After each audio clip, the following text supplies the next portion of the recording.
નમસ્કાર મિત્રો, આજે સીધું ને સટમાં આપણી સાથે બે મહાનુભાવો જોડાયા છે અને સરદારની ભૂમિમાંથી જોડાયા છે. એક છે મિથિલેશ અમીન, સરદાર સન્માન સંકલ્પ આંદોલન સમિતિ, એના એ અધ્યક્ષ છે, અને બીજા છે રશેષ પટેલ, એ સરદાર પટેલ વિશેના ખૂબ ગહન અભ્યાસી છે. બંનેનું વતન અને સરદાર પટેલનું વતન એક છે. બંને કરમસદના નિવાસી છે, કરમસદના વતની છે, અને કરમસદના વતની હોવું એટલે પહેલી દ્રષ્ટિએ સરદાર પ્રેમી હોવું એ પહેલી શરત છે. અને સરદાર માત્ર કરમસદના જ નહોતા, સરદાર માત્ર પટેલોના જ નહોતા, સરદાર આખા દેશના હતા, દુનિયાના હતા. અને સરદારની આખી જે ભૂમિકા હતી એ ગ્લોબલ વિઝન હતું એમની પાસે, એ આપણે જાણીએ છીએ. પણ છેલ્લે છેલ્લે આણંદ મહાનગરપાલિકા બનાવવાનો નિર્ણય ગુજરાત સરકારે જ્યારે કર્યો ત્યારે એમાં એક વોર્ડ તરીકે કરમસદ પાલિકાને જોડી દીધી અને સરદાર પટેલના વતનને ભૂસી નાખવાની કોશિશ કરી. ત્યારે મિથિલેશ અમીન, રશેષ પટેલ અને બીજા ઘણા બધાએ એની સામે આંદોલન જગાવવા માટેની તૈયારી કરી લીધી. આંદોલન જાગ્યું અને પછી થોડો વખત થયું ત્યારે મિથિલેશને ન ગમે એવા શબ્દ પ્રયોગો મેં પણ કરેલા કે આંદોલનનું સુરસુર્યું થઈ ગયું. એટલે મિથિલેશ, એમાં ખોટું નહીં લગાડવાનું, કારણ કે આંદોલનો છે ને ગુજરાતમાં કે દેશમાં હવે વધારે ન ચાલે એવી વેતરણ એ સરકાર તરફથી કરવામાં આવે છે. આંદોલનકારીઓને ફોડવાની કોશિશ કરવામાં આવે છે. અને આ છે ને આજની જ સરકાર નહીં, અગાઉની સરકારો પણ, અમારું નવનિર્માણ આંદોલન હતું ચિમનભાઈ પટેલની સરકાર સામેનું, એ વખતે પણ જે આંદોલનના નેતાઓ હતા એમને ફોડવાની કોશિશ એમણે કરી હતી. એટલે આંદોલન, પ્રત્યેક આંદોલનના નેતાઓને તોડવાની, ફોડવાની, ખરીદવાની એ કોશિશ થતી હોય છે. પરંતુ હવે તમારી એ માગણી જે હતી એને કંઈક અંશે મને લાગે છે કે રાજ્ય સરકારે સ્વીકારવી પડી હોય એવું આ બુધવારની કેબિનેટ મિટિંગમાં એક નિર્ણય લેવાયો કે આણંદ મહાનગરપાલિકાનું નામ હવે કરમસદ આણંદ મહાનગરપાલિકા રહેશે.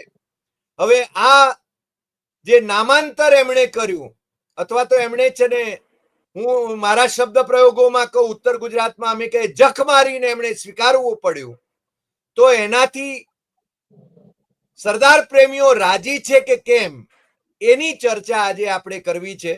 અને મને લાગે છે કે મારે સૌથી પહેલા મિથિલેશ અમીનને આ સવાલ પૂછવાનો છે.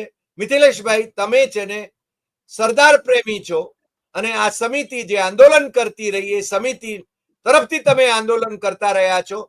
તમે પહેલા પણ સ્ટેડિયમની બાબતમાં જ્યારે સરદાર પટેલ સ્ટેડિયમનું નામ બદલીને નરેન્દ્ર મોદી સ્ટેડિયમ કર્યું ત્યારે આપણે બધા જ, હું તો બંને આંદોલનોનો સમર્થક રહ્યો છું, તમે જાણો છો, એ વખતે પણ તમે એ આંદોલન કર્યું હતું. અને છેલ્લે છેલ્લે આ કરમસદને ભૂસી નાખવાની જે કોશિશ થઈ એની સામે પણ તમે આંદોલન કર્યું. હવે મહાનગરપાલિકાના નામમાં કરમસદનો ઉમેરણ કર્યું એટલે તમે રાજી થયા કે નારાજ છો? મિથિલેશભાઈ. નમસ્કાર, જય સરદાર. આ રાજી થવાની કે દુખી થવાની વાત જ નથી. આ આખો સાઈડ ટ્રેક અલગ છે. કરમસદ ગામવાસીઓએ આંદોલન સ્વતંત્ર કરમસદ માટે કરેલું હતું, સંપૂર્ણ સ્વરાજ માટે કરેલું હતું, નહીં કે આણંદની અંદર કયું પાટિયું વાગશે એના માટે. એટલે આંદોલનની વસ્તુની અંદર અમે ટોટલી આ જે વસ્તુ છે એનો વિરોધ નોંધાવીએ છીએ. અને મારે આપની ચેનલના માધ્યમથી પૂછવું છે કે સરકારને આ અસર શેના પર પડી? જનતાની માગણી એમને યોગ્ય લાગી કે ધારાસભ્યોની લાગણી એમને યોગ્ય લાગી કે પછી અહીંયા આણંદમાં અમિત શાહ આયા હતા, તેઓ અમિત શાહની આંગળી કરેલી એમને યોગ્ય લાગી? તમે સમજો કે આ જનતાની માગણી છે, ધારાસભ્યોની લાગણી છે કે અમિત શાહની આંગળી છે? પણ પાટિયું બદલવું એ અમારો કોઈ પરિપ્રેક્ષ છે જ નહીં. કરમસદને જો ખરેખર સન્માન આપવું જ હોય તો એને 2002 માં જ્યારે નરેન્દ્રભાઈ મોદી આયા અને સ્વતંત્ર કરમસદની માંગણી કરતા હતા અને વિશ્વના ફલક ઉપર આપણે કરમસદને લઈ જઈશું અને એક સ્પેશિયલ સ્ટેટસ આપવાની જે વાતો કરતા હતા એ વાતો એમણે ભૂલાડી દીધી છે. વખતો વખત એમણે આ વાયદા કર્યા છે કરમસદને, અને વખતો વખત ભારતીય જનતા પાર્ટી દ્વારા સરદાર સાહેબને અને સરદાર પ્રેમીઓને અને કરમસદ ગામવાળાઓને દગો અને છેતરપિંડી થઈ છે. અમારી માગણી પહેલું તો આ જે એમણે કરવું પડ્યું એ એમનો છબરડો છે. છબરડો કયો કે 1 જાન્યુઆરી 2025 ના દિવસે એ લોકો ગામ વિકાસના નામે નેસ્તો નાબૂદ કરી દે છે અને 4 મહિના પછી મુખ્યમંત્રી આપણા વિશ્વગુરુ પ્રધાનમંત્રીના હાથે કરમસદનું રેલવે સ્ટેશનનું ઓપનિંગ કરાવીને છબરડો માર દેશે. હવે તમે જુઓ, કરમસદની અંદર કોઈ પણ ખૂણેથી તમે ટિકિટ લઈને રેલવેમાં બેહો એટલે રેલવે સ્ટેશન તો કરમસદનું આવી જાય, પણ જેવા રેલવેની બહાર નીકળો એવું આણંદ મહાનગરપાલિકા શરૂ થાય. તો વિકસિત દેશોની અંદર જ્યાં પાટિયું આવે છે ગોમનું, એ જ ગોમ નીકળે છે. તો આ એવો કયો વિકસિત દેશ છે જેમાં રેલવેની ટિકિટ કરમસદની આવે છે પણ ગોમ આણંદનું આવે છે? તો અમારે રેલવે ડિપાર્ટમેન્ટ ઉપર ફરિયાદ કરવી કે આણંદ નગરપાલિકામાં કરમસદનું રેલવે સ્ટેશન બનાવી દીધું, કે પછી સરકારને કેવું બહાર નીકળીને રેલવે સ્ટેશનની બહાર નીકળીને કે ગોમ અમારું ચોરાઈ ગયું? આ જે પ્રધાનમંત્રીના હાથે છબરડો મરાઈ દીધો છે એ છબરડાની ભૂલ સુધારવા માટે થઈ અને આણંદ કરમસદ મહાનગરપાલિકા કરી છે. તો એની અંદર સ્પષ્ટપણે કહેવા માંગુ છું કે ભારતીય જનતા પાર્ટીએ કરમસદ બાબતે અને સરદાર સાહેબ બાબતે વખતો વખત પોતાનું સ્ટેન્ડ બદલ્યું છે. વખતો વખત જનતાને એમણે આશ્વાસનો આપ્યા છે અને વખતો વખત જનતા જોડે છેતરપિંડી કરી છે. એટલે આ નિર્ણયથી અમે કરમસદ ગામજનો, સરદાર સન્માન સંકલ્પ આંદોલન સમિતિના કન્વીનરો અને ગુજરાતના સરદાર પ્રેમીઓ આ નિર્ણયનો સખત વિરોધ કરીએ છીએ. મિથિલેશભાઈની વાત એકદમ વાજબી છે અને એ વાતની સાથે સાથે આપણે છે ને સરદાર પટેલના અભ્યાસી જે છે અને એમણે જે વાત કરી કે નરેન્દ્ર મોદીએ જ નહીં, નરેન્દ્ર મોદીએ તો 3 વખત નેશનલ ડેવલપમેન્ટ કાઉન્સિલમાં જે કહ્યું હતું અને એમના મેમ્બર ઓફ પાર્લામેન્ટ એમના તરફથી જે કહેવાયું હતું, મારી પાસે રશેશે તૈયાર કરેલો એક દસ્તાવેજ છે, 2 પાનાનો દસ્તાવેજ છે તારીખવાર સાથે. રશેશ, તમે છે ને વડાપ્રધાનના વચનો એની કેટલી કિંમત ગણો છો? કારણ કે પોતે છે ને જે માગણી કરે છે એ માગણીનો અમલ જ્યારે સરકાર બદલાય છે, પોતે ત્યાં વડાપ્રધાન થાય છે ત્યારે એ પોતે કરતા નથી એની વાત. અને બીજું, મિથિલેશભાઈએ બરાબર કહ્યું કે વિશ્વ ફલક ઉપર આપણે છે ને લઈ જઈશું. એમણે જે પેલું કમાણી કરનારું સ્ટેચ્યુ ઓફ યુનિટી દર વર્ષે 600 કરોડ રૂપિયાની કમાણી એમને કરી આપે છે, પરંતુ સરદાર સાહેબનો સ્મારકોની બાબતમાં, સ્મારકો એટલે કે અભ્યાસ કેન્દ્રોની બાબતમાં, દિલ્હી હોય, મુંબઈ હોય કે લંડન હોય, એના વિશે સમયાંતરે જે વાતો થઈ છે એ રશેશભાઈ તમે શું કહેશો એના વિશે? સૌ પ્રથમ તો કરમસદને દેશનું કેન્દ્ર બનાવવાનું સપનું સરદાર પટેલે જોયું હતું અને ઇન્દુલાલ યાજ્ઞિકે ગ્રામ વિકાસ મેગેઝિનમાં આ આર્ટિકલ સાથે મથાળા સાથે છાપેલો. એટલે આ જે કરમસદ આણંદ મહાનગરપાલિકા ભેળસેળ યુક્ત જે નામ બનાવ્યું છે ને એ જ સરદારના વિચારોની વિરુદ્ધમાં છે. અને નરેન્દ્ર મોદી, કરમસદ ગ્રામજનોએ જ્યારે સ્વતંત્ર દરજ્જાની માંગણી કરી, એ માંગણીનો ટેકો તો નરેન્દ્ર મોદીએ જ અમને આપેલો છે 3 વખત, એક વખત નહીં. અને એ ગુજરાતમાં નહીં, કરમસદમાં નહીં, દિલ્હીમાં જઈને આપ્યો છે. તો નરેન્દ્રભાઈ મોદીના જે શબ્દો છે એ આજની ભાજપ સરકાર નથી માનવા માંગતી કે પછી એ એમને નીચું દેખાડવાના પ્રયત્નો કરી રહ્યા છે? નરેન્દ્ર મોદી સાહેબ એનો અમલ કરવાનો છે ને રશેશ? હા, નરેન્દ્રભાઈ પોતે જેનો અમલ કરવાનો છે એ નથી કરી રહ્યા અને સાથે સાથે એમની લોકલ સરકાર પણ નથી કરી રહી. તો આ નીચું દેખાડવાનું જાણી જોઈને થઈ રહ્યું છે કે શું છે એ સમજ નથી પડતી. અને છેલ્લે જ્યારે કરમસદ એક રાજકીય તીર્થ હતું અને છે, જ્યારે પણ કઈ ચૂંટણીનો પ્રસંગ આવે કે કઈ પણ પ્રસંગ આવે તો કરમસદમાં આવીને બધા દરેક રાજકીય પક્ષો ધામા નાખી જાય. તો એ લોકો નથી ખબર કે કરમસદ સરદાર પટેલનું વતન છે? કેમ ખાલી ટાઈમપાસ કરવા આવતા હતા? એનો મતલબ એ થયો ને. તો જો કરમસદ જો સરદાર પટેલનું વતન છે વર્ષોથી ખબર હતી, અને કરમસદનું નામ આદિ અનાદિ કાળ સુધી રહેવું જોઈએ એવું હું માનું છું, મિથિલેશ માને છે ને દેશના દરેક લોકો માને છે. તો આ તો કરમસદનું નામ ભૂસી નાખવામાં આવ્યું.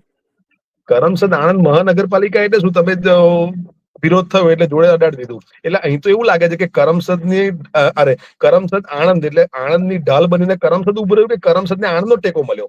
નામ એવી રીતે બની. હકીકતમાં માંગણી તો નરેન્દ્રભાઈ મોદીની માંગણી એવી છે કે કરમસદ સ્વતંત્ર રહેવું જોઈએ, અને જવાહરલાલ નૂર યોજનામાં એમણે કરેલું છે આ નેશનલ ડેવલપમેન્ટ કાઉન્સિલની જેમ તમે કહ્યું એ રીતે. અને આ સાથે સાથે ભાજપ સરકારના સાંસદોએ 2006 થી ડિમાન્ડ કરી રહ્યા છે સંસદમાં. તો એ બધી ડિમાન્ડોનો કોઈ વેલ્યુ જ નથી. તો પાર્લામેન્ટ ચલાવવાની છે એના માટે સમજણી નથી પડતી. અને બીજું, કરમસદ ગામે વલ્લભ વિદ્યાનગર જયારે સ્થાપના કરતી વખતે જે પોતાની જમીનોનું યોગદાન આપ્યું, ત્યારે કરમસદમાં અમુક નાગરિકો એવા હતા કે આપણે આ સીમાઓ કરમસદની અંદર જ રાખો, કરમસદ નામ જ રાખો. પરંતુ વલ્લભભાઈ પટેલનું નામ અને વિદ્યાનગરનું નામ બનતું હતું, એટલે વલ્લભભાઈના નામે એક નગરી બનીને જે આદિ અનાદિ કાળ સુધી અસ્તિત્વમાં રહે, એટલે નક્કી કર્યું હતું વલ્લભ વિદ્યાનગર નામ. તો આ તો વિદ્યાનગરનું નામે પૂછી નાખ્યું. તો સરદાર પટેલના નામે જે વલ્લભ વિદ્યાનગર બન્યું એ પણ જતું રહ્યું. અને જોવાની ખૂબી તો એ કે આણંદ મહાનગરપાલિકા જયારે બની, જેનું નોટિફિકેશન આવ્યું, ત્યારે વલ્લભ વિદ્યાનગર, કરમસદ અને આણંદનો સમાવેશ, એવી રીતે આજુબાજુના ગામડાઓનો. વિઠ્ઠલ ઉદ્યોગનગરનો ક્યાંય ઉલ્લેખ નથી. તો વિઠ્ઠલ ઉદ્યોગનગર શું છે? એ ગામડું જ છે. તો વિઠ્ઠલ ઉદ્યોગનગર તો કરમસદ પછી બનેલું છે, આઝાદી પછી બનેલું છે. તો વિઠ્ઠલ ઉદ્યોગનગરનો તો ક્યાંય ઉલ્લેખ જ નથી, કોઈ બોલ્યું નથી. વિઠ્ઠલભાઈનું યોગદાન કેટલું મોટું છે મોટું છે. કે પહેલા ભારતીય પ્રેસિડેન્ટ સેન્ટ્રલ લેજિસ્લેટિવ કાઉન્સિલના એ રહ્યા, અને એમણે સોમાનભેર મુંબઈના મેયર રહ્યા, એમણે સોમાનભેર જેને કામો કર્યા. તો વિઠ્ઠલભાઈના નામે જે નગર બન્યું એનો ઉલ્લેખ નગરપાલિકામાં, મહાનગરપાલિકામાં છે જ નહીં. નોટિફિકેશન જે બહાર પડ્યું એમાં લિસ્ટમાં નામ જ નથી. તો સરકારને ખબર નથી કે વિઠ્ઠલભાઈનું નગર છે? કાં તો પછી વિઠ્ઠલભાઈને જુદા કરી દીધા, બે ભાઈઓ છૂટા કરી નાખ્યા. જે દુનિયા ના કરી શકી આ લોકો કરી નાખ્યું. એટલે આ તો શું છે કે સરદાર પટેલના યાદગાર સ્થળો ભૂસવાનો એક કારસો છે, અને સરદાર એક આર્થિક અને રાજનીતિક કેચ કરવા માટેનું એક સાધન બનાવીને મૂકી દીધા છે, એવું મારું માનવું છે. મિથિલેશભાઈ, તમે હવે શું કરશો? આ જે નિર્ણય કર્યો કેબિનેટે, ગુજરાત સરકારની કેબિનેટે, એના પછી હવે તમારા તરફથી શું પગલા લેવાશે? આની અંદર હેલો, સંભળાય છે? હા, એકદમ સંભળાય છે. હા, આની અંદર અમારે પગલા લેવાની તો કોઈ વસ્તુ જ નથી. આંદોલન જે કરમસદની સ્વતંત્રતા માટેનું હતું, એ જ કરમસદની સ્વતંત્રતા માટેનું આંદોલન ચાલુ હતું, છે અને રહેશે. આ તો કેવું છે કે આ સરકાર વગર વિચારે કોઈ બી એક ડિસિઝન લઈ લે છે, અને પછી જ્યારે જનતાનો આક્રોશ આવે કે એમની ભૂલ સમજાય, ત્યારે રાષ્ટ્રવાદના નામે કે મહાપુરુષના સન્માનના નામે આ લોકો પોતાની ભૂલ સુધારી દે છે, અને પછી આમની જોડે ગાવા બજાવવા વાળી એક ટીમ તૈયાર જ હોય છે કે કરમસદ ગામને આણંદ નગરપાલિકામાં લઈ જાય તોય એ ઢોલકા ટીપી ફટાકડા ફોડીને પેડા ખવડાવે છે. કરમસદનું નામ આણંદ નગરપાલિકામાં સામેલ થઈ જાય તોય ઢોલકા ટીપીને ફટાકડા ફોડીને પેડા ખવડાવે છે. એટલે આ કેવું છે કે ગાવા બજાવવા વાળી હમણે એક ટીમ તૈયાર જ રાખી છે, જેને હોદ્દા આપ્યા છે અને કાઉન્સિલરોની ટિકિટો આપી અને એક ફોજ એવી તૈયાર કરી છે કે નરેન્દ્રભાઈ મોદી ગુજરાતમાં આવે તોય ફટાકડા ફોડવાના, અને નરેન્દ્રભાઈ મોદી ગુજરાતમાંથી જાય તોય ફટાકડા ફોડવાના. લોજિક શું એ કોઈ વાતનું નથી. એટલે વરસાદી દેડકાઓ કહી શકાય એવા લોકોને. હા, તો મુદ્દાની વસ્તુ મિથિલેશભાઈ નો ચહેરો ક્લિયર નથી આવતો. ઇન્ટરનેટ નો કઈ પ્રોબ્લેમ છે? મારે સાહેબ વાંધો નહીં સાહેબ, ચહેરો મારે અવાજ આવશે તો બી બહુ થઈ ગયું. મારી વાત મૂકી દેવાની. કરમસદનો અવાજ બુલંદ જ હોય. તમારા ચેનલના માધ્યમમાં થી મારો અવાજ જાય એ મારા માટે ખરું સારું છે અને મારું સૌભાગ્ય છે.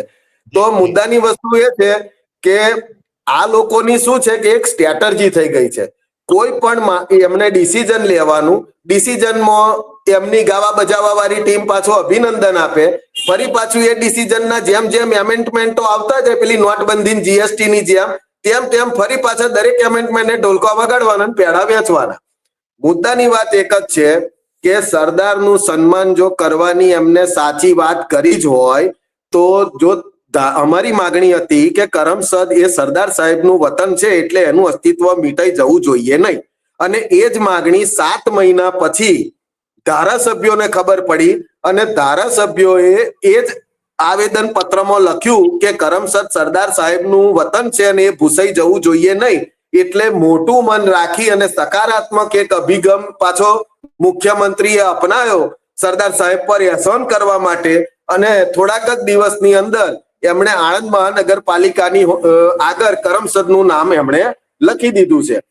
તો મુદ્દાની વાત એક છે કે જો તમારે સરદાર સાહેબની આટલી જ પડી હોય તો તમારે કરમસદ ગામનું અસ્તિત્વ નેસ્તો નાબૂદ કરવાની જરૂર કેમ પડે છે? પણ આ કોઈ લોજિક નથી.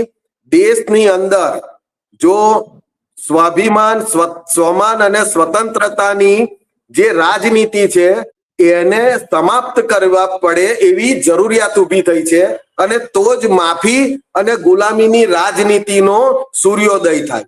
સરદાર સાહેબ અને સાવરકર આ બેની વિચારધારા ક્યારેય જોડે નહીં ચાલી શકે. જો એ સાવરકરની વિચારધારાને જન્મ આપવો હશે તો સરદાર સાહેબને નિશ્ચિત ધોરણે લોકોના માનસમાંથી, આ રાજ્યમાંથી અને તમામ લોકોના હૃદયમાંથી પતાવવા પડશે. એમની જરૂરિયાત ઊભી થઈ ગઈ છે. સરદાર સાહેબને કોઈ પતાવી શકે એમ નથી. એ લોકોના દિલમાં વસેલા છે મિથિલેશ. એટલે મેં શરૂઆતમાં જ જેમ કહ્યું એમ કે સરદાર સાહેબ માત્ર જેને કરમસદના નહોતા, માત્ર પટેલોના નહોતા, માત્ર ભારતના લોકોના નહોતા, એ તો ગ્લોબલ વ્યક્તિત્વ હતું અને એ છે ને એ છવાયેલું રહેવાનું છે. તમને નવાઈ લાગશે, આજે જ મને લંડન થી બેરિસ્ટર હર્ષદ પટેલનો એક મેસેજ આવ્યો. ત્યાં આ તમે સાવરકરની વાત કરી ને એટલા માટે હું કહું છું, સાવરકરવાદીઓ ત્યાં છે ને એક સોશિયલ મીડિયામાં એમની વોટ્સઅપ યુનિવર્સિટીમાં જુઠ્ઠાણા ફેલાવી રહ્યા છે કે અમને તો એમ ભણાવવામાં આવ્યું હતું કે ગાંધીજી ઉપર આનો હુમલો થયો હતો, પેલો હુમલો થયો હતો, પરંતુ અમને સરદાર પટેલ ઉપર કોણે હુમલો કર્યો હતો એ ભણાવવામાં નહોતું આવતું. એટલે કે ભાવનગરની અંદર મુસ્લિમ લીગરોએ હુમલો કરેલો સરદાર સાહેબ ઉપર, એનો પ્રચાર કરીને એ લોકોએ મુસ્લિમોને ટાર્ગેટ કરવા છે. હકીકત એ છે કે એ જ જીણાના મુસ્લિમ લીગ સાથે હિન્દુ મહાસભાએ, સાવરકર અને ડોક્ટર શ્યામા પ્રસાદ મુખર્જીની હિન્દુ મહાસભાએ સરકારો ચલાવી છે. તમને ખ્યાલ છે, બંગાળમાં, સિંધમાં અને વાયવ્ય પ્રાંતમાં એમની સરકારો ચાલતી હતી. એ લોકો સાથે હતા, સાથે મળીને સરકારો ચલાવતા હતા. એટલે તમે બહુ સરસ વાત કરી. સાવરકરના નામને એમણે આગળ કરવું હોય તો છે ને સરદારના નામને છે ને ભૂસવું પડે, પણ સરદાર કોઈનાથી ભૂસાઈ શકે એમ નથી. રસેશ, ભૂસાશે સરદાર? ક્યારેય નહીં. મારે એક વાત કરવાની રહી ગયેલી પહેલા સેશનમાં, કે જે શરૂઆતમાં આપણે ફોડવા, તૂટવાની ને ખરીદવાની જે વાત થઈ, એટલું તો હું ખાતરીપૂર્વક અને જવાબદારી સાથે કહી શકું કે આ જે આંદોલનમાં જે લોકો જોડાયેલા છે એ સ્વયં જોડાયેલા છે, કોઈના પ્રેશરથી નથી જોડાયા. અને આમાં કદાચ કોશિશ થઈ પણ હોય ને તો ક્યારેય કોઈ તૂટે એવું મને નથી લાગતું. એટલો તો મને વિશ્વાસ છે. આગળ એક વાત કરું તો સરદાર પટેલ ગામડાઓના ડેવલપમેન્ટની બહુ વાત કરતા હતા, અને એટલે જ આદર્શ ગામ તરીકે વલ્લભ વિદ્યાનગરની સ્થાપના થઈ. તો પહેલા કરમસદ ગામ હતું, ગ્રામ પંચાયત બની, મ્યુનિસિપલ બરો બન્યું, નગરપાલિકા બની, એટલે વિકાસ થયો, એમ મોટું થયું, અને સડનલી કસ્બો બનાવી દીધું. આ વિકાસની કઈ પરિભાષા? આ વિકાસની પરિભાષા કઈ એ સમજણ નથી પડતી. અને બીજું, સરદારને અન્યાયની વાતો બધી બહુ કરી, તો સરદારના વતનને અન્યાય થઈ રહ્યો છે એના માટે કોણ બોલશે? એક મોટી વસ્તુ છે. બીજું, જે વાત થઈ કે ભાવનગરમાં હુમલા થયા સરદાર, તો ગાંધીજીની હત્યા પછી સરદાર પટેલે શ્યામા પ્રસાદ મુખર્જીને 7મી ફેબ્રુઆરી 1948 ના રોજ જે કાગળ લખ્યો છે એ લોકોને વાંચી જોવા જેવો છે. જેમાં સરદાર પટેલે સ્પષ્ટ લખ્યું છે કે મારી પર મને મૌલાના અને નહેરુને ફાંસી ચડાવી દેવા જોઈએ, એ બાબતે તમારું શું કહેવું છે? આવું મુસ્લિમ નેતાઓ પર આરોપ નતો લગાડ્યો સરદારે, એ હિન્દુ નેતાઓ પર જ આરોપ લગાડેલો અને એ રસેજ લખીને આમાં આપેલો છે. રસેજ આમાં એક ઉમેરણ કરું, મિથિલેશભાઈ સાંભળવા જેવું છે.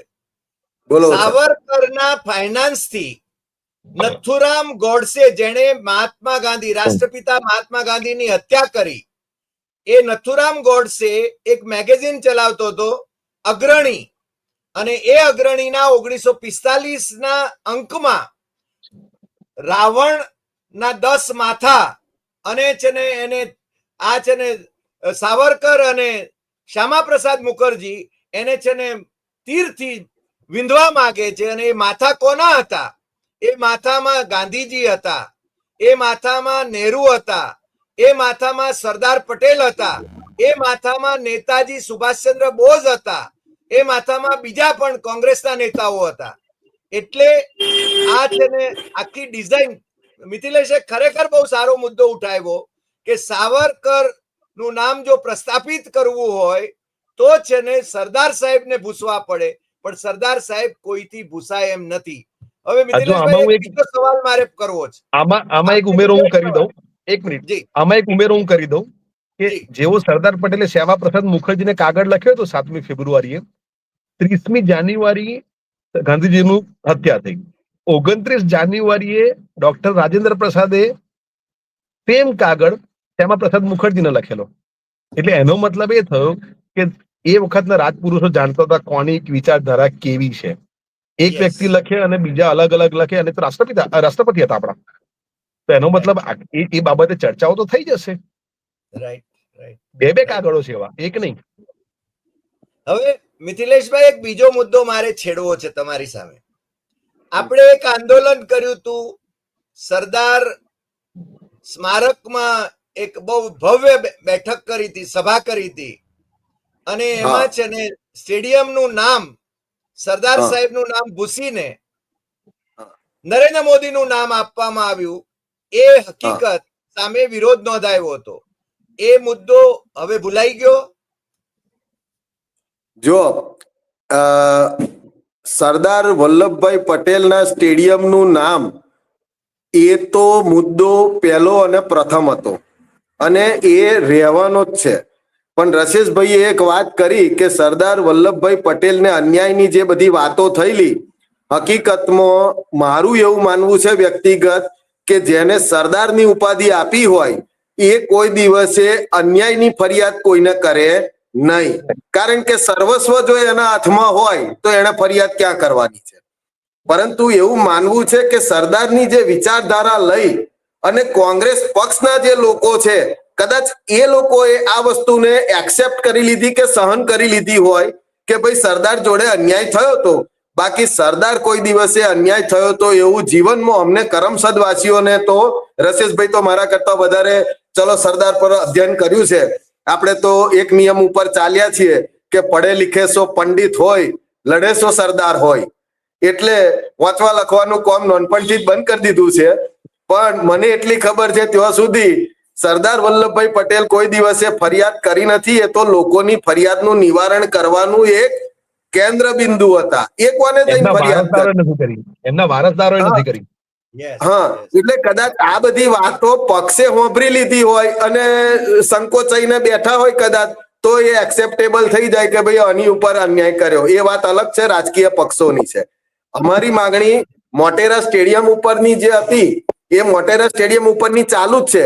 વધારાનો આપના આ જે વિડીયોના માધ્યમથી કહેવા માંગુ છું કે હું તો જે ડંકા ટીપાય છે ને કે 182 મીટરનું સ્ટેચ્યુ મૂક્યું અને જે એડવર્ટાઇઝો થાય છે કે તમે લોકો કેમ જોવા નથી આવતા, તમે લોકો કેમ જોવા નથી આવતા, તો મારું એક જ વસ્તુની કહેવું છે કે દરેક ધર્મ પ્રેમી જનતાને મારો પ્રશ્ન છે, કોઈ પણ આરાધ્ય દેવ હોય એની મૂર્તિની અંદર તમે શૌચાલય જોયું છે?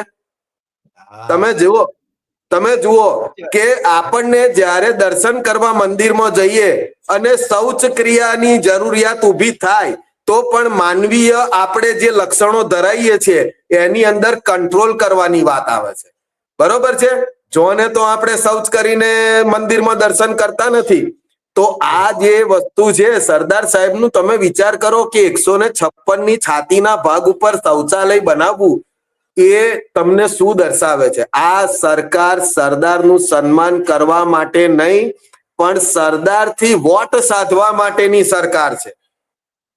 જો અને આમાં એક ઉમેરો કરું. અને આ જે ગેલેરી બની છે મિથિલેશભાઈને સરદારની, પૂરું કરી દેવા દે, મિથિલેશભાઈને પૂરું કરી દેવા દે. હા, મિથિલેશભાઈ. અને બીજું કે 182 સીટની મજબૂત ભૂપેન્દ્રભાઈ પટેલની સરકારની અંદર જો સરદાર સાહેબ માટે ગુજરાતના તમામ સમાજોએ આંદોલન કરવું પડતું હોય તો હું એ વસ્તુ કહેવા માંગુ છું, આજે રાજકીય સ્ટેટમેન્ટ ગણવું હોય તો પણ, કે આ પટેલની સરકાર નથી, આ ભાજપ ટેલની સરકાર છે.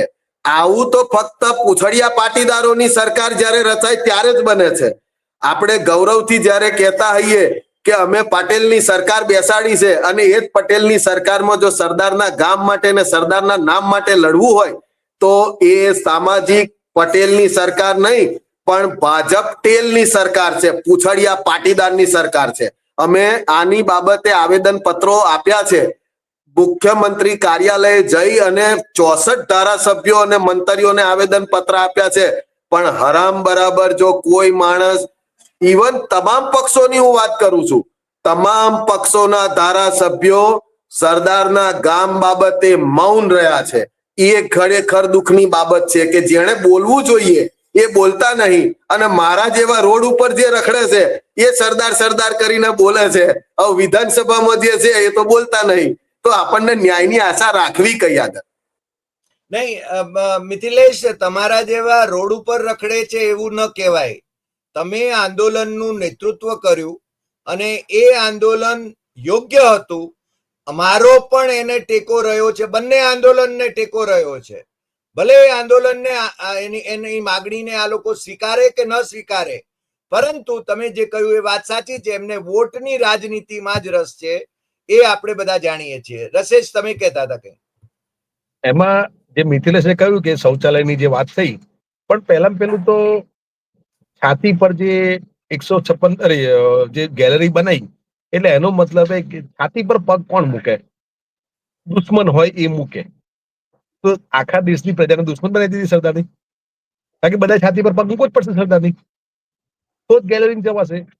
જે દિવસથી સ્ટેચ્યુ ઓફ યુનિટીનું ઉદઘાટન થયું છે, હું 3 થી 4 વખત ગયો છું, હું ક્યારેય પણ છાતી પર એ ગેલેરીમાં જોવા નથી ગયો. હું તો એ બાબતમાં ચહેરાના એ બધાના હાવભાવ માટે લડ્યો હતો, એટલે મને ખબર છે. પણ એના ઇનોગ્રેશન વખતે પણ આજ દિન સુધી હું છાતી પર પગ મૂકવા નથી ગયો. એ પ્રેમ છે. પણ આમાં સરદાર સાહેબનો ચહેરો દેખાય છે? સરદાર સાહેબ નો એટલે વ્યક્તિત્વ ઉપસે છે પ્રતિમામાં? ચાઇનાના સરદાર પટેલ હોય તો કેવા હોય? એ સ્વાભાવિક હોય ને. ભારતનો સરદાર જુદા હોય ને. બીજું, મને આપણે થોડું ક્લોઝ કરીએ પહેલા વાત કરું. તમને ખ્યાલ છે કે જ્યારે અટલ બિહારી વાજપેયીની સરકાર હતી ત્યારે એમણે આપણા એક કેગ હતા TN ચતુર્વેદી, જે પછી ભારતીય જનતા પાર્ટીના રાજ્યસભાના સભ્ય પણ થયેલા અને કર્ણાટકના ગવર્નર પણ થયેલા, જેમની સાથે મને બહુ જ વ્યક્તિગત સંબંધ પણ રહ્યો. નોઈડામાં એ હતા, જીવતા હતા ત્યાં સુધી રહ્યા. ત્યાં વાજપેયી સરકારે, વાજપેયીજીએ ખાસ ઇનિશિયેટિવ લઈને દિલ્હીમાં સરદાર સાહેબનું ભવ્ય સ્મારક કરવા માટે એક કમિટી નિમી હતી. અને એ કમિટીમાં TN ચતુર્વેદીની અધ્યક્ષતામાં જે કમિટી નિમાઈ હતી એમાં નરેન્દ્ર મોદીને પણ સામેલ કરવામાં આવ્યા હતા. મેં આના વિશે લેખો પણ લખ્યા છે. પણ નરેન્દ્ર મોદી, મને TN ચતુર્વેદીએ કહ્યું હતું કે નરેન્દ્ર મોદીએ એક પણ બેઠકમાં હાજરી નહોતી આપી, અને 2013માં એ મુખ્યમંત્રી હતા ત્યારે એમણે છે ને આનો રિપોર્ટ મંગાવ્યો હતો. એમની પાસે જે છેલ્લો રિપોર્ટ હતો એના પછી દિલ્હીમાં શું થયું એ છે ને હજુ આજ દિવસ સુધી આપણને ખબર નથી. દિલ્હીમાં ડોક્ટર બાબા સાહેબ આંબેડકરના 2 સ્મારકો થાય તો આપણને ગમે, બાબા સાહેબ આંબેડકરનું યોગદાન છે. મુંબઈમાં બાબા સાહેબ આંબેડકરના યોગદાન, એમના સ્મારક માટે 12 એકર જમીન આપવામાં આવે મોદી સરકાર દ્વારા, આપણને ગમે. લંડનમાં મહારાષ્ટ્રના મુખ્યમંત્રી દેવેન્દ્ર ફડણવીસને કહીને આખું એક મકાન છે ને ડોક્ટર બાબા સાહેબ આંબેડકરનું સ્મારક કરવા માટે ખરીદવામાં આવે, આપણને ગમે, કારણ કે ડોક્ટર આંબેડકરનું યોગદાન છે, આ દેશ પર એમનું ઋણ છે. પણ સરદાર પટેલનું ઋણ પણ છે.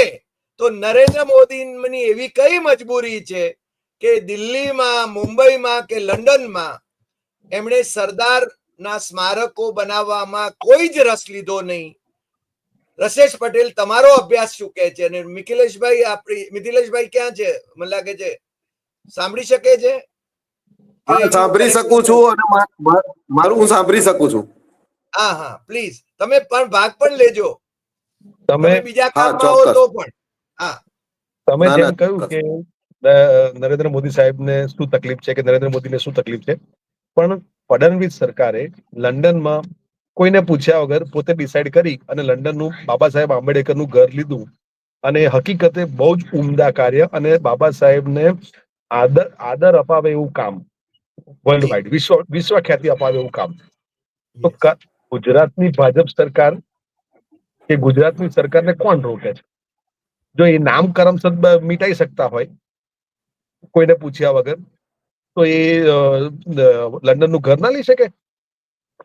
800 કરોડનું પ્લેન લઈ શકતા હોય કોઈને પૂછ્યા વગર, તો લંડનનું ઘર ના લઈ શકે?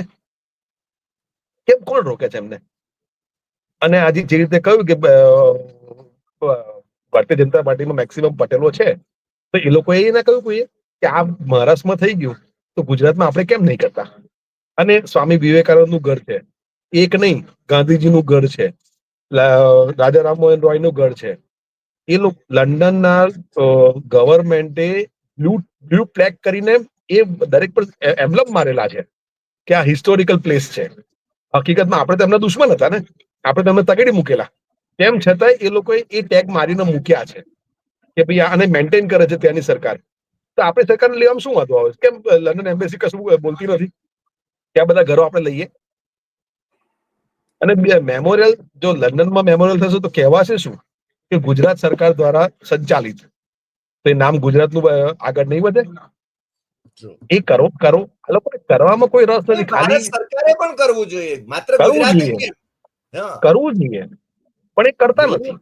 અને તકલીફ એ એટલે હું તો ફડણવીસને હું હકીકતે હેટ્સ ઓફ કરું કે એણે બોલ્ડ ડિસિઝન લીધું અને આંબેડકર સાહેબને એક વિશ્વ ખ્યાતિ અપાવે એવું કામ કર્યું. અને થવું જોઈએ. અને આવા કેટલાય કામ થવા જોઈએ, એક નહીં, અને વાર તહેવારે થવા જોઈએ. મિથિલેશભાઈ, આપણે ક્લોઝિંગમાં છીએ ત્યારે પ્રગટ થાવ તમે. હા સાહેબ, મારા પેલા કનેક્શન નું એ છે, હું તમારો અવાજ ક્લિયર સાંભળી શકું છું. મારો અવાજ ક્લિયર તમને આવતો હોય તો આપણે ચાલુ રાખીએ. પેલું કેમેરામાં થોડુંક તકલીફ છે. હવે એટલે ક્લોઝિંગમાં આપણે એટલું, મારો સવાલ છે કે આ છે ને આણંદ મહાનગરપાલિકા, હવે છે ને કરમસદ આણંદ મહાનગરપાલિકા થઈ, એટલે હવે લોકોનો પ્રતિભાવ શું, સરદાર પ્રેમીઓનો પ્રતિભાવ શું, અલ્ટિમેટલી શું કરવાના, એ જાણવામાં મને તો ખાસ રસ છે અને લોકોને પણ રસ છે. હા, તો મુદ્દાની વાત એક છેલ્લી છે કે જ્યારે આ વસ્તુનો બનાવ બન્યો છે એટલે આણંદની આજુબાજુના જે ગામડા છે એમણે પણ તૈયારી કરી છે કે હવે કરમસદ આણંદ મહાનગરપાલિકામાં જોડાયું છે. અને આ તો એવો બનાવ બન્યો છે, જાગતાન પાડી ઊંઘતાન પાડો. જે બોલ્યું એના ગોમનું નામ રહ્યું અને જે ના બોલ્યું એના ગોમનું નામ પતી ગયું. એટલે આજુબાજુ મોગરી, બાકરોલ અને જોર જીટોડિયા વાળાએ હવે નક્કી કર્યું છે કે અમે પણ સરદાર સાહેબના ગામની જે પ્રજા છે અને જેમ આંદોલન કરીશું અને ભવિષ્યમાં આણંદ મહાનગરપાલિકાનું નામ વિશાળ મોટું કરીશું કે જે આણંદ, વિદ્યાનગર, કરમસદ, ગ્વાના, મોગરી, મેઘવા આ નગરપાલિકા એવડું મોટું નામ અમે કરીશું આણંદનું. આ એક તમે સમજો, આ નામ બદલવાથી જો ખરેખર વિકાસ થતો હોય તો આ એક સિરિયસલી વાત કરું છું કે આપણે કકડે વિકાસ નથી કરવો. આણંદનું નામ આપણે અમેરિકા જાહેર કરવું છે એટલે સીધા આપણે વિશ્વની ટોચ ઉપર જ બેસી જઈએ. અને ગરીબી રેખામાં જેટલા લોકો આવતા હોય એના બાપાનું નામ પાછળ ધીરુભાઈ અંબાણી લખાઈ દેવું છે એટલે ભારત ગરીબી દેશની રેખાની નીચેથી બહાર આવતો રહે. અને આ જે તાઇફા મળ્યા છે, હું આજે ચલો એ મજાકની વાત બાજુ પર મૂકીને સિરિયસ વાત કરું કે હવે ગુજરાતની જનતાએ નક્કી કરવાનો દિવસ આવી ગયો છે કાં તો સરકાર કાં તો સરદાર. જો સરદારની વાત સરકારે આજે ના સાંભળી તો સરકાર બદલીને પણ સરદારની વાત મનાવવા માટે આપણે મક્કમ રહેવું પડશે. અને હું આપના માધ્યમથી હું તમામ લોકોને હાકલ કરું છું કે હવે આપણે એક પક્ષ પકડી લેવાની વારી આવી ગઈ છે, કાં તો સરદાર કાં તો સરકાર. Right, right. રસેશ, તમે શું કહેશો? બસ એ જ કે કરમસદનું નામ આદિ અનાદિકાળ સુધી રહેવું જોઈએ અને એ સ્વતંત્ર રહેવું જોઈએ. આ ભેળસેળ વાળું આવશે નહીં, કારણ કે એમને સ્વાસ્થ્ય માટે હાનિકારક છે, એ રાજકીય હોય કે કોઈ પણ હોય. એક છેલ્લી વાત કરી દઉં કે હા, આની અંદર તો આપણે બધા તો ઠીક છે, પણ એક મજબૂરી આ સાંસદ સભ્યોની અને ધારાસભ્યોની તમે જુઓ કે પોતે જે વિસ્તારના મત લે છે એ વિસ્તારની પ્રજાની વિરુદ્ધમાં કોઈ ડિસિઝન સરકાર લે છે તો એ લોકો એ ડિસિઝનની અંદર મીડિયામાં આવી અને વાહવાહી લૂંટે છે કે ના આણંદ મહાનગરપાલિકા થઈ ગઈ, બહુ સારું કામ કર્યું. અને પછી એમની બિચારાની મજબૂરી જુઓ કે એ જ સરકાર જયારે દબાણવશ થઈ અને આણંદ કરમસદનું નામ લખે છે તો ફરી પાછળ એવાયા ને એવાયા જ આવી જાય છે કે સરદાર સાહેબનું સન્માન કર્યું એ બદલ સરકારનો આભાર છે. તો આવા સાંસદો અને આવા જે ધારાસભ્યો છે એ સન્માન, દરેક જે જીતેલો માણસ હોય એ સન્માનનીય જ હોય છે, કોઈ બી પક્ષનો હોય. પણ એમણે એમની પોતાની જે દશા છે ને એ દશા ઉપર હવે જનતાને દયા આવે છે કે અમે તો બોલી શકીએ છીએ, તમને મત આપ્યા પછી પણ બોલી શકીએ છીએ, પણ તમે તો મત લીધા પછી બોલી નહીં શકતા, એ એમની મજબૂરી પ્રગટ થાય છે. એક વાક્ય કહું તો લાફો મારીને ગાલ લાલ રાખી રહ્યા છે, બીજું કશું છે નહીં. આજે આપણી ચર્ચા થોડીક લાંબી જરૂર થઈ પણ ખૂબ રસપ્રદ રહી. તમે બંને જણા, મિથિલેશ અને રસેશ, તમે બહુ સરસ રીતે પોતાની વાત મૂકી છે, તર્કબદ્ધ રીતે વાત મૂકી છે. સરકારમાં બેઠેલા લોકોના કાન બહેરા હોય તો અને ન સાંભળે તો એમનો પ્રશ્ન છે, પણ આપણે છે ને પ્રજા સુધી આ વાત પહોંચાડવાની છે અને એટલા માટે જ આપણે આજે સીધું ને સટમાં આ વાતને આપણે ચર્ચાને સ્થાન આપ્યું છે. આ બંનેનો ખૂબ ખૂબ આભાર. અને દર્શક મિત્રોને પણ મને લાગે છે કે આ ચર્ચા ખૂબ ગમશે અને એમના પ્રતિભાવો એ કોમેન્ટ બોક્સમાં જરૂર પાઠવે એવી અપેક્ષા કરું છું. નમસ્કાર.